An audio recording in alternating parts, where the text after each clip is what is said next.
जय हिंद एवरीवन। तो class 9th का chapter number 8 exercise 1 quadrilateral chapter की हम यहाँ पे बात कर रहे हैं। तो सबसे पहले हम ये क्वेश्चन जो है देख लेते हैं इसके अंदर करना क्या है।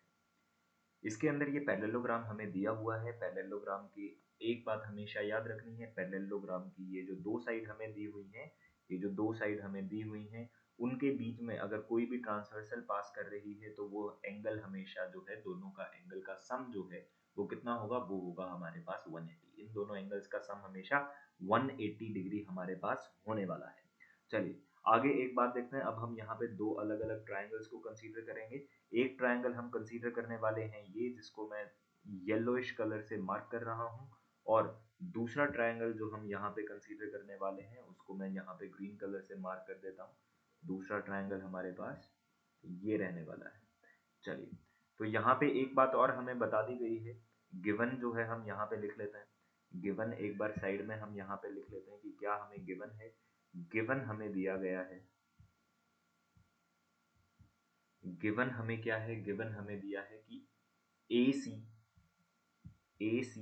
इज इक्वल टू हमें दिया गया है बी डी।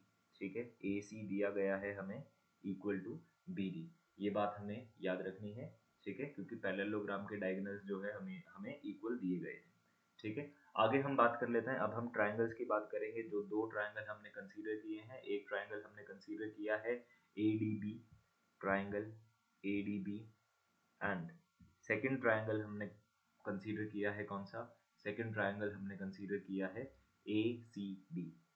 ठीक है, दूसरा ट्राइंगल हमने ए सी बी कंसीडर किया है। इन दोनों ट्राइंगल के अंदर अगर हम देखें, इन दोनों ट्राइंगल के अंदर अगर हम देखें तो हमें ये बात पता चलती है कि A C is equal to A C is equal to B D.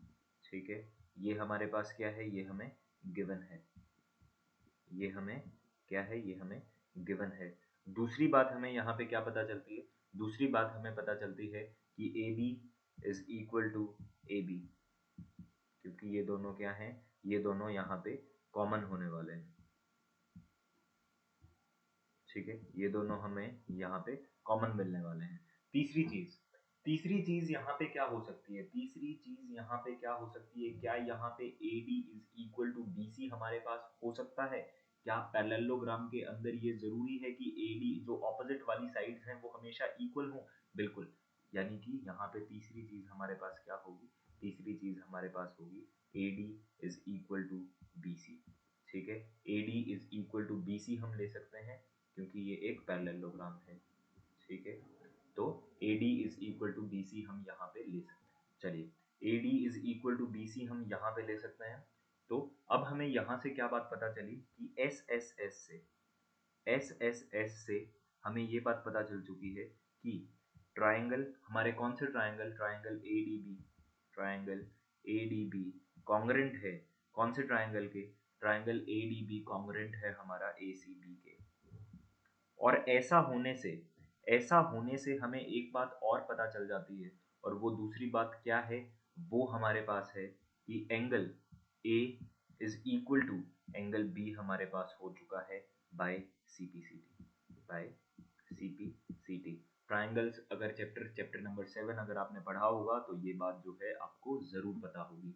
ठीक है, angle A is equal to angle B हमारे पास हो जाएगा by C P C T. और एक बात अभी अभी मैंने आप लोगों को बताई थी कि angle A plus angle B जो है हमेशा 180 डिग्री होंगे, हमेशा 180 डिग्री होंगे। ठीक है, क्यों होंगे? क्योंकि ये एक पैरेललोग्राम है, क्योंकि ये एक पैरेललोग्राम है। पैरेललोग्राम की दो पैरेलल लाइंस के बीच में अगर ट्रांसवर्सल पास कर रही है तो एंगल हमेशा 180 डिग्री के ही बनाएंगे, सम हमेशा उसका 180 डिग्री का होगा। तो angle A is equal to angle B है, तो क्या मैं यहाँ पे लिख सकता हूँ कि 2 angle A is equal to 180 degree है? बिल्कुल लिख सकता हूँ। और angle A is equal to मैं यहाँ पे लिख सकता हूँ कि 90 डिग्री है। तो एंगल ए अगर हमारे पास 90 डिग्री आ चुका है, सिमिलरली हम लिख देंगे यहाँ पे, सिमिलरली सिमिलरली हम यहाँ पे लिख देंगे, ये स्पेलिंग शायद गलत हो चुकी है सिमिलरली की, कोई बात नहीं। Angle B is equal to 90 degree, angle B is equal to 90 degree, angle C is equal to 90 degree, और angle D is equal to 90 degree. तो ये हमारे पास हमारा क्वेश्चन हो चुका है। अगर चारों एंगल्स हमने प्रूव कर दिए कि 90 डिग्री के हैं तो ये हमारे पास हमारा एक रेक्टेंगल बन जाता है। तो यहाँ पे हम इसे लिख देंगे कि hence ABCD is a rectangle. ठीक है, किसी भी पैरेललोग्राम के अगर चारों एंगल्स को हम 90 डिग्री प्रूव कर देंगे तो वो हमारे पास एक रेक्टेंगल हो जाता है। तो ये क्वेश्चन यहीं तक, अगले क्वेश्चन के साथ मिलते हैं। Thank you and have a nice day.